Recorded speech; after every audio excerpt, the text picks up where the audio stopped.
Hello, everyone. It's May 20th, 2020, and this is St. Mark's at Midweek. I'm Matt Wright, and after we visit with Pastor Carri, we're going to talk with the adult leaders of St. Mark's Scout Troop Number 1, Don Matsumoto and Rose Cortez.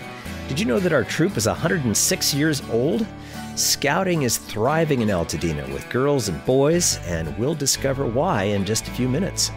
But first, our pastor, the Reverend Carri Patterson-Grindon, is here for a quick update. Hi, Carri. Hi, Matt.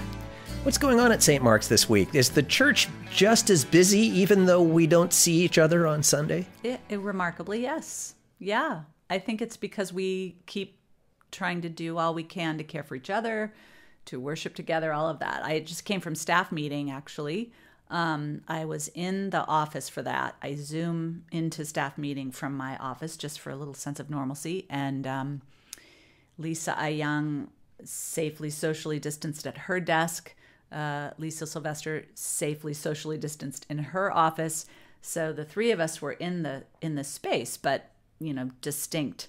And then everybody else Zooms in. We all Zoom in together from our places. And today, Michael Mishler was celebrating his graduation from Bloy House. Fantastic. So that was fantastic. So we got to celebrate that, and that included we were sort of Zoom bombed by one of Kara Morgan's alter egos. This woman named Linda, this character she's created, came to sing a graduation song for Michael. It was like nothing you'll ever be able to imagine. So that was really great. And so we in the midst of hard things, we're also laughing heartily together and getting our work done. So as I was leaving the office, I scooted by Lisa Ayang, who in her mask was making phone calls to the vestry to remind them about tomorrow night's Zoom meeting. When I got outside, Mickey Block was coming up the walk with 7 casseroles so that Mother Betsy and I have those, or others have those to take to people in the community as they need them. So she's keeping those movable feasts stocked in our freezer.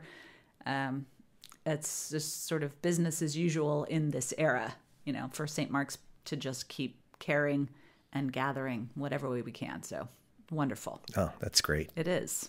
We heard from our graduates last week in force, and they were an inspiration. This week, we're going to celebrate their actual graduations in our COVID-19 fashion. Right. Tell us what's going on. So Maria Horner and Tom Horner have put together a car parade.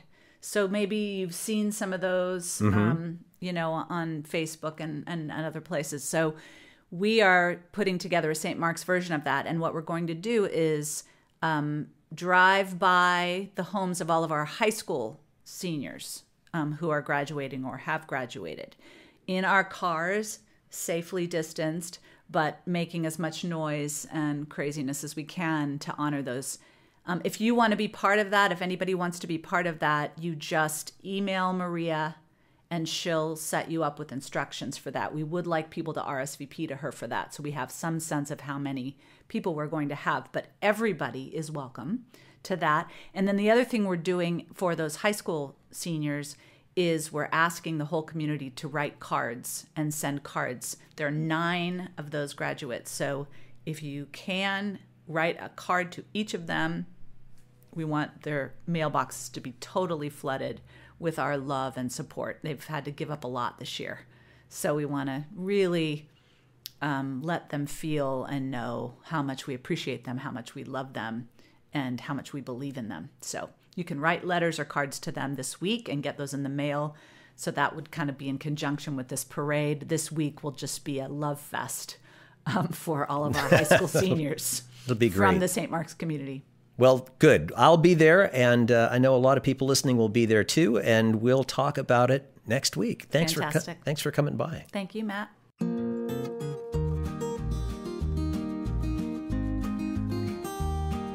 Right now, we want to spend some time and talk to the Scoutmasters of St. Mark's Troop 1. And it's, I think, one of the oldest scout troops in the area, if not the oldest. And Rose Cortez and Don Matsumoto are the Scoutmasters. Don is the Scoutmaster of Troop 1B for boys. Rose is the Scoutmaster of Troop 1G for girls. And girls are new to scouting, what used to be known as Boy Scouting. So we're going to talk a little bit about that and how they're navigating through this COVID-19 world we are inhabiting right now, and what plans are in store for the future of Troop One. So Don and Rose, welcome to our midweek podcast. Thank you. Thank you. Tell me a little bit about what's going on with Troop One. Troop One has been a part of St. Mark's for how long? Troop One was established in 1914.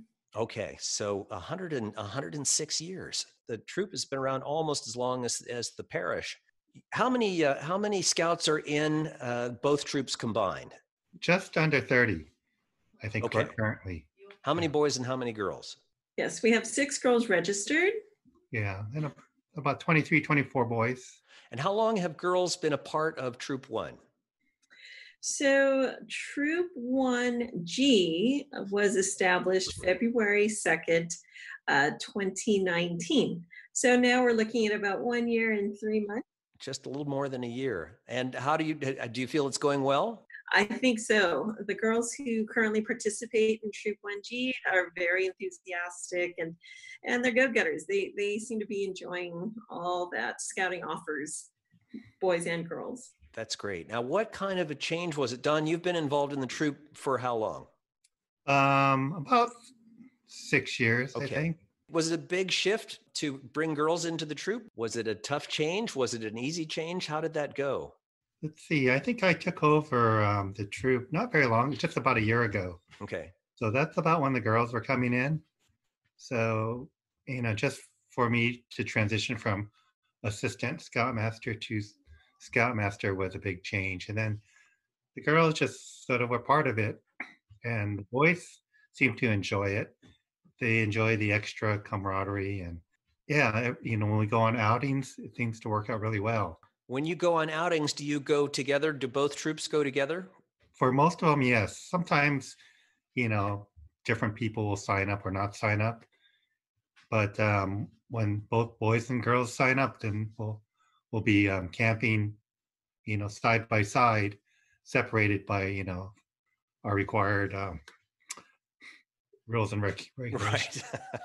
How is the experience different for boys and girls who are in scouting? Is it materially different, or is it really the same program? I would say it is essentially the same program. Last year, the girls participated in scout camp at Cherry Valley on Catalina Island, and they were able to participate in all activities that the boys normally participate in. So they're really, other than them being separated for specific activities, they were all taking a lot of the same courses for merit badge classes or advancement courses. They were participating and doing whatever they could and whatever they were interested in. So okay. It's essentially the same. Do you see any girls on track for Eagle already? They've been asking, what do you think? Do you think I can do it? Do you think I'm going to be able to do it? And I really would like to do it. So yes, I think we definitely have some Eagles, in our future. One question that people often have, and I've been asked this question because I was involved in scouting when I was younger. What's the attraction for girls to become involved in scouting as opposed to Girl Scouts? I was never a Girl Scout myself, so I can't really compare. I do know that for myself, I actually, when I was in high school, I participated in Explorers with the Los Angeles Police Department. So that was boys and girls. And at the time it was under BSA, under Boy Scouts of America. And again, what was the attraction? Why were there so many of us who were attracted to something that was predominantly male? And I think some of us are just just have a different interest that maybe the Girl Scouts may not necessarily offer. Again, because I never was a Girl Scout, it's hard for me to compare. Yeah.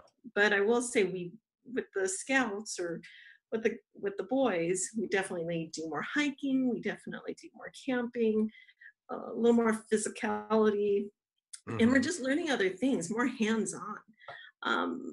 That it's just a little different, and the girls seem to enjoy it. Don, how healthy is scouting locally? Not only Troop One, but in the area? I think scouting is, you know, it has its trouble with the competition from sports and these days being overprescribed, but it does offer a unique experience. You know, it's geared around outdoor activities, especially in nature. So it has a special appeal to those that want to get away from, you know, or not necessarily get away, but just add to their curriculum, you know, the outdoor experience and the growth that Boy Scouts can offer. So from that point of view, it's still strong. And the leadership and the volunteers are very strong and dedicated. Yeah.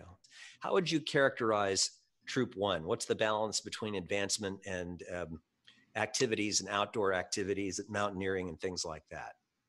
Well, Troop 1 was led by Ellen Yovanovich for like 25 years. And, you know, it was known as a backpacking troop and geared, you know, for going outdoors and going fast in life. You know, days when we went camping that how little gear we carry. And I thought, wow, you know, when I was a Boy Scout, you know, we carried this big old chest of kitchen gear, Right. pots and pans, and it was, you know, it was nice, but you know, for those who have to transport it, it must have been a chore. And we go, you know, backpacker light, so there's an advantage to going light and going light and fast. And we're known throughout our council as a backpacking troop. And the troop has has really had its fair share of eagles over the years too. Yes, we've had quite a few eagles, and we recently had a sort of a Eagle Court of Honor where we honored about 8 scouts, and you know, some of them were from years past, but it was a pretty joyous occasion just hearing the letters that these scouts wrote. And some of them, you know, since they were sort of got their egos a few years ago, they're a little bit older, and they were able to reflect pretty well on their Troop 1 experience, and it was very heartwarming for the adults to hear. So I wish we could have broadcasted that. Well, this is a different story from the one that people often hear if they listen to the national news and read the headlines. National Scouting has had a good deal of trouble and financial trouble now. Are the local councils in pretty good shape? Has this affected scouting locally as much as it's affected the National Scouting Organization? Well, you know, I guess national and local have had, you know, financial difficulties just trying to run their camps, you know, and well, there's a lot of litigation going on. Yeah. I think when you look at an individual level and look at what the Scouts get out of the Boy Scouts of America, I think most of the people are pretty happy with the result. Yeah. How have you as a troop been navigating this social distancing world of COVID-19? That really must impact the way you meet, the way the Scouts interact, your outdoor activities. It must really affect everything you do. Yeah, it's really sort of a challenge for us. It's something new and something that we've had to adapt to on the fly. I mean, it's only a couple months old, and you know, it's all new for the Scouts. And luckily, they're a lot better at the you know, the electronics than some of the older folks are. So it's just a matter of, you know, transitioning from one form of electronic world to something more in the Rose, have you noticed any particular challenges with Troop 1G in terms of COVID-19? So the girls are very social and they do enjoy the interaction amongst themselves as well as with the boys. So this has been a little bit of a challenge. I think they do miss each other, but using video conferencing platforms like Zoom has been very helpful. And we've actually been able to continue having our weekly troop meetings using Zoom. And for the last month, we've been working on different goals. And so one of the goals was to continue to try to, you know, earn either a merit badge or try to complete some of our requirements for advancement. And the girl, again, it's always Scout led. And the girls wanted to do at least one merit badge.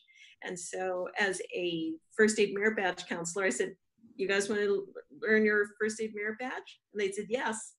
And I said, okay, every week we're going to spend at least 45 minutes to an hour.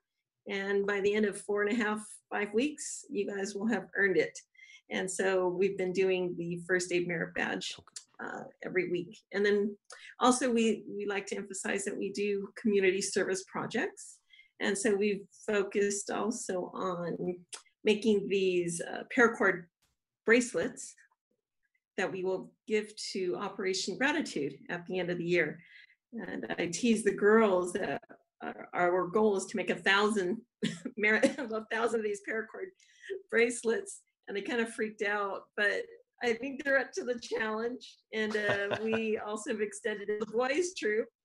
And I think this will be fun. I think this will actually make for a good memory one day. Do you remember when our Scoutmasters made us, do 1,000 paracord bracelets? But it's for a wonderful and great cause. So I think, they'll kind of resist a little bit, but I think truly they do appreciate these times and these opportunities to do good. Now, I understand that you guys may be taking a greater role in helping with St. Mark's interest in the food pantry. Are you guys going to be taking on a greater role in food distribution? That's it was presented to us by Ms. Benoit and Mr. Snodgrass. So I think they went out last Saturday to take a look at the May distribution, and I think the plan is for us to take a greater role in the June distribution. So good. We're looking forward to hearing more about that. That's a new initiative, a new plan. Yeah, something new. How can people at St. Mark's support our Scout troop? Well, let's see. If they would like, they're more than welcome to create some of those paracord, bracelets, because believe it or not, those are distributed to the soldiers, our men and women who are out and deployed, and they really do appreciate those paracord bracelets. They can use them for an emergency or to replace a shoelace or to tie something up. It has multi-purpose use. So if anyone would like to participate, they can certainly reach out to us and we can forward to them the link. And then as a group, as a collective group, we can all, go ahead and donate that to Operation Gratitude. And they certainly will appreciate it. What's the best way for people to contact the Scout troop? Let's see, probably directly through my email or Rose's email, and we can send that to you. Rose Cortez and Don Matsumoto, Scoutmasters of Troop 1, thank you for joining us this week. Thank you for having us, Matt. It was a pleasure. It was good to have you with us today. Thanks to our associate producers Emily Wright and Lucy Grindon. Another update from St. Mark's next Wednesday and our regular worship podcast on Sunday. Until then, stay safe, stay healthy, and be good to each other. I'm Matt Wright.